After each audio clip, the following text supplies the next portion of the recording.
Louvado seja o nome do nosso Senhor. Abram suas Bíblias, Provérbios capítulo 30.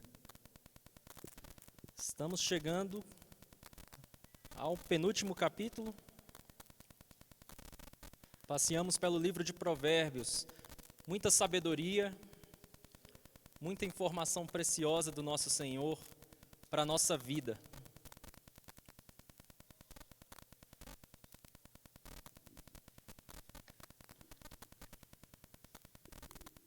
Não sei se os irmãos sabem, esse último trecho de Provérbios foi escrito por Agur, e não Salomão, né? Inclusive o texto conhecido da mulher virtuosa foi escrito por Agur. Vamos lá, a partir do verso 24, vamos ler? Há 4 coisas muito pequenas na terra, que porém são mais sábias que os sábios. As formigas, povo sem força, todavia no verão preparam a sua comida. Os arganazes, povo não poderoso, contudo fazem a sua casa nas rochas. Os gafanhotos não têm rei, contudo marcham todos em bandos. O geco, que se apanha com as mãos, contudo está nos palácios dos reis. Há 3 que têm passo elegante, sim, 4 que andam airosamente. O leão, o mais forte entre os animais, que por ninguém torna atrás. O galo, que anda ereto, o bode e o rei, a quem não se pode resistir. Vamos orar? Senhor Deus, louvado seja o teu santo nome, Pai. Que manhã maravilhosa na tua presença. Como é bom estar entre os irmãos. Como é bom sermos dependentes da tua palavra. Te agradeço, Senhor, pela vida dos meus irmãos que estão aqui, que se dispuseram a sair de casa para louvar e adorar ao teu santo nome, para bendizer a ti com a congregação. O que temos em comum, Senhor, é a busca incessante pelo Senhor e a certeza da tua salvação em nossas vidas.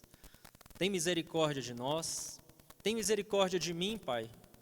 Com temor, com tremor, me ponho diante do Senhor para falar do teu amor, da tua sabedoria, expressar aqui para os meus irmãos louvores a ti, Senhor, juntamente com os meus irmãos. Então tem misericórdia, Senhor, fala conosco segundo a tua palavra, tira de mim, tira tudo que há de mim e coloca tudo que há do Senhor, em nome de Jesus.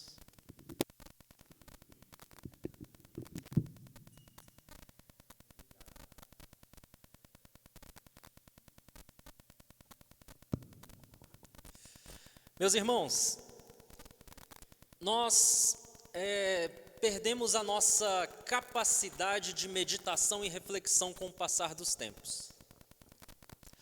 Provérbios são as reflexões de pessoas que enxergam na natureza maneiras de conversar com Deus, aprender novas coisas. Só que o mundo que tem nos rodeado é cheio de quê? Distrações. As tecnologias que parece que são um grande avanço para nós, não mudou muito da nossa capacidade de perceber a vida, de viver bem, né? Outro dia eu vi na internet um vídeo mostrando assim, o que as pessoas imaginavam como seriam em 2023, né? Carros voadores, as pessoas muito inteligentes e espertas. Aí mostrou lá um evento mostrando pessoas que se sentem como cachorros e andando como cachorros. O ser humano parece que está em decadência. E com isso ele parou de observar. Ele parou de ter aqueles momentos de tédio, onde ele olha para a natureza e aprende as coisas do Senhor. E o nosso Deus é tão bom que ele nos revela coisas maravilhosas nas pequenas coisas da criação. Como na semente que cai da árvore, seca, para ela nascer de novo, ela precisa morrer. Isso nos ensina tanta coisa. E Provérbios é recheado disso. Infelizmente, nós temos trocado a contemplação pelo imediatismo. Isso tem feito que nós não paremos para pensar. E Provérbios é um livro de muito pensamento. Pensamento para quê? Para a vida. Deus não nos deixa à mercê. Ele não nos deixou à deriva. Ele nos colocou ensinamentos preciosos como esse que Agur nos trouxe. Eu separei aqui em 2 blocos, né, porque ele fala de 4 animais pequenos e 3 animais mais o rei que são poderosos. No primeiro bloco, ele fala sobre as formigas. E é incrível quando de fato nós enxergamos que esses seres minúsculos, eles têm êxito em viver e se multiplicar com muita facilidade. Eles conseguem prever, isso é divino, né? Eles preveem um verão que vai ter pouca comida, e o que eles fazem? Juntam comida. Esse texto pega forte para mim. Preciso planejar melhor a minha vida. E Deus coloca essa sabedoria num ser tão pequeno. Me lembra o exemplo de José do Egito, quando interpretou aquele sonho macabro de Faraó, de que apareceram 7 vacas magras, depois 7 vacas gordas, e aquilo fez com que José interpretasse e visse um grande problema vindo para o Egito. O que ele fez? Usou da sabedoria do Senhor. A mesma sabedoria que habita naquele ser minúsculo está disponível para mim, está disponível para vocês. Nós temos que fazer uso dessa sabedoria do Senhor, porque Ele nos dá liberalmente. E depois aqui ele fala sobre arganazes. Arganazes são roedores. Na NVI diz que arganazes são coelhinhos, né? Vamos dizer aí. E eles são presas fáceis para qualquer predador. Contudo, são sábios ao construir as suas casas na rocha. Deus mantém a natureza em equilíbrio, e essa é uma tarefa muito difícil, porque você imagina há quantos 1000 anos existem animais que dependem única e exclusivamente do que nós dependemos, reprodução. Animais que são caçados, animais que são alimentos para outros animais, e contudo nós temos uma diversidade até hoje imensa. E alguns desses animais pequenos, como esses pequenos arganazes, constroem as suas casas nas rochas e têm um sucesso na sua empreitada de sobreviver e passar adiante a espécie, né? Deus traz para nós a mesma coisa, de termos essa sabedoria de, mesmo em nossas fragilidades, que não são poucas, cuidar de nós. Fazer com que nós tenhamos sabedoria de firmar a nossa casa onde, gente? Na areia? Na rocha. O Senhor não deixa nada sem os pingos. E essa é uma maneira que Ele nos mostrou em Mateus capítulo 7, dos versos 24 ao 27. Não vamos abrir, mas os irmãos lembram, né? Que aqueles que ouvem as minhas palavras e as praticam, são como o construtor prudente que construiu a sua casa sobre a rocha. E se você estiver sobre a areia, cava até achar a rocha. Essa é a sabedoria que o Senhor nos passa. E através de um pequeno coelhinho, Agur conseguiu enxergar. Outro animal pequeno que Agur enxergou foram os gafanhotos. E o gafanhoto, ele é um ser pequeno, esmagado com facilidade por qualquer ser humano. Mas eles se tornam muito poderosos quando andam em bando. E ao andar em bando, Agur deve ter olhado como os gafanhotos conseguem devorar uma lavoura em poucas horas, né? Cadê o rei? Quem que mandou? Quem que organiza essa empreitada toda? Que sabedoria é essa? Da onde vem essa sabedoria? É curioso, é instigante você parar e olhar a natureza e falar: meu Deus, o Senhor controla todas as coisas. O Senhor controla a formiga que junta comida prevendo um verão difícil. O Senhor controla os pequenos coelhinhos que constroem as suas casas nas rochas. E o Senhor controla os gafanhotos, que com sabedoria agem em bando, trazendo medo para quem estiver por perto, porque onde eles passam, eles comem tudo. E é de Deus. E eu consigo aplicar isso para a nossa vida também, lembrando de Hebreus capítulo 10, no verso 25, que ele diz para nós não deixarmos de congregar, como é costume de alguns. É muito bom estar entre os irmãos, é muito bom tirarmos o nosso tempo para reunir com aqueles que têm a nossa fé. Isso nos torna fortes, isso nos torna poderosos. E para que usamos esse poder, né? Se não para glorificar o Senhor. A nossa igreja é muito forte quando andamos juntos, quando compartilhamos da mesma fé e quando apoiamos uns aos outros, fortalecendo uns aos outros na fé, usando os nossos dons para nos fortalecermos, é muito bom. E por último aqui dos animais pequenos, temos o geco. Geco. É um lagarto pequeno, bem parecido com esses que andam nos muros das nossas casas. São seres simples, frágeis, modestos. Também dá para... Meus gatinhos comem um geco por dia. São frágeis, são fáceis de capturar. Porém, de maneira poética, Agur nos mostra que esse pequeno animal é sábio o suficiente para estar nos palácios. A sabedoria de estar num lugar bem abastado, a sabedoria que o Senhor nos capacita, mesmo pequenos e frágeis, Ele nos leva a lugares abastados, sim. E a reflexão de Agur, eu cheguei assim, a uma conclusão de uma pergunta que ele provavelmente estava se fazendo, né? Como são tão sábios, como são tão inteligentes esses animais sem um rei? Não é curioso? Nós parecemos que sempre precisamos de um guia. Um ser humano sozinho não é nada. Tem um poeta aí que fala, né? Que o ser humano, ninguém é uma ilha. E é verdade. Não sei nem se é cristão não, mas o ser humano não sobrevive sozinho. Fica recluso no seu quarto por uma semana, você fica louco. Nós precisamos disso. Nós precisamos da igreja. E essa reflexão dele tem que nos levar a pensar também. Tem como eu ser sábio sem eu ter um rei? Sem eu ter um ser superior? Sem eu ter um criador que tem propósito para a minha vida? Será que é possível? Porque é possível para a criação, é possível para as formigas, é possível para os arganazes. Tem que ser possível para mim, é possível? É possível? Creio que não. Porque nós olhamos a criação, cada um tem sua função. E qual é a nossa função?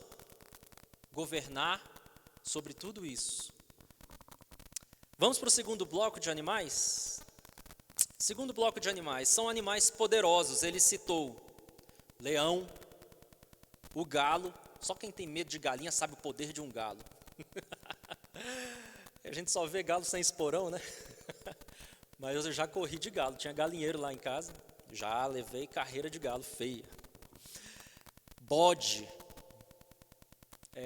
Bom, contradizendo não, né? Mas pensando sobre como eu jogo meu tempo fora, eu estava no Instagram de um bode, assistindo como esse bode era corajoso. Esse bode dá cabeçada em todo mundo. E as pessoas vão na casa do dono do bode para entrar lá no local que eles criam esse bode para levar a cabeçada. Eles ficam fugindo desse bode. Ele não tem medo de nada. E eles tentam bater o pé, eles tentam espantar o bode, mas o bode desce a cabeçada. Esses três animais são imponentes. O leão, ele tem muita força. E ele não só tem força, ele mete medo. Como que ele mete medo? Só com um rugido. E com tamanho também, né? O galo, ele é relativamente pequeno, mas ele enfrenta animais muito maiores de frente a frente. Ele não vai correr, ele vai encarar. E o bode já está explicado, né? Contudo, todos eles necessitam de sabedoria. Mesmo sendo animais tão grandes, mesmo sendo animais tão ferozes, ainda assim eles carecem de sabedoria. Assim o Senhor nos fez, nós seres humanos, somos dotados de dons, Somos dotados do poder de sermos servos do Senhor, porém somos diferentes dos animais. Nós herdamos a capacidade criativa de Deus. Nós herdamos muitas coisas do Senhor, né? Afinal, Ele nos fez imagem e semelhança. E nós temos o dom de criar, não do nada, mas nós pegamos as coisas da criação e transformamos. O Senhor caprichou em nós. Outro dia a gente ora muito, lembrando que nós somos pecadores, né? Aí a Mari estava comentando comigo sobre esse fato, né? De nós não sermos merecedores e tal. Mas o Senhor tem um plano para a nossa vida. E Ele nos criou à imagem e semelhança dEle e nos resgatou quando nós perdemos isso tudo, né? Fomos salvos para sermos aquilo que fomos criados para ser, adoradores do Senhor. A gente não é pouca coisa. Não somos o centro da vontade de Deus. Nós não somos tudo isso. Mas o Senhor nos criou com o objetivo de refletirmos a glória dEle. Temos que entender que sim, nós fomos criados com propósito pelo Criador de todas as coisas. Essa mania que nós temos de enxergar sempre nós como menos, nós temos que entender que somos nada, mas através da obra do Senhor, nós podemos fazer aquilo que fomos chamados para fazer, que é glorificá-lo. Isso é a maior missão que o ser humano tem, glorificar a Deus com as suas vidas. E aqui ele vem e nos mostra no último item, no verso 31, o rei.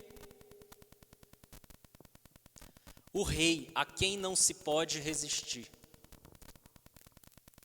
Autoridade. O rei não tem autoridade? O rei não tem força? Aí eu penso num rei, mas o rei vai para a guerra, mas a gente entende que o rei não vai para a linha de batalha. O rei Arthur vai, né? Nos filmes os reis vão para a batalha, mas se ele morre, acabou, né? Qual é o poder do rei? O poder do rei é o seu exército. A força do rei está no seu exército. Porém, aqui vai ficar um alerta. Não está na continuidade do meu texto. Vai ser falado no próximo texto com Fred, no próximo domingo com o Fred, que é o cuidado com a altivez. O cuidado para que ele não confie demais em si. O rei pode confiar demais em si por causa do seu exército, mas ele precisa cuidar para ele não cair na tentação de achar que ele é autossuficiente. A gente sem muita coisa, a gente já se acha, né?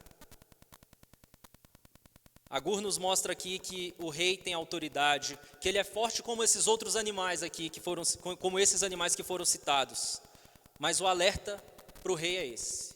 Cuidado para não confiar demais em si. E muitas vezes nós parecemos fracos, né? Por não saber quais decisões tomar. E quando a gente não busca o Senhor no meio dessa fraqueza, quer dizer que a gente confia demais em si, mesmo parecendo fraco para tudo e para todos. Cuidado para não confiar demais em si. Concluindo, meus irmãos, de onde então vem a sabedoria dos pequenos? A nossa sabedoria vem do Senhor. Apesar da gente ter sido listado aqui com animais tão poderosos, né? O ser humano foi listado aqui. Nós somos pequenos, somos frágeis, totalmente dependentes do Senhor. Carentes da salvação dEle, carentes dessa sabedoria da qual nós ignoramos. E é incrível como formiga não tem depressão, né? Ela acorda e vai. Deus programou e colocou a sabedoria dele em cada animal. A gente não vê passarinho pedindo comidinha na rua como se fosse... Não, você vai ver ele levantando e indo para a luta, indo para o trabalho. E o ser humano conseguiu achar opções de não fazer isso. O ser humano conseguiu fazer da vida um arsenal de escolhas próprias. Isso nos prejudica, Isso nos tira da dependência do Senhor. Nós temos que andar na dependência de Cristo. E como esses grandes animais, nós somos dotados da verdadeira sabedoria, que vem do Senhor.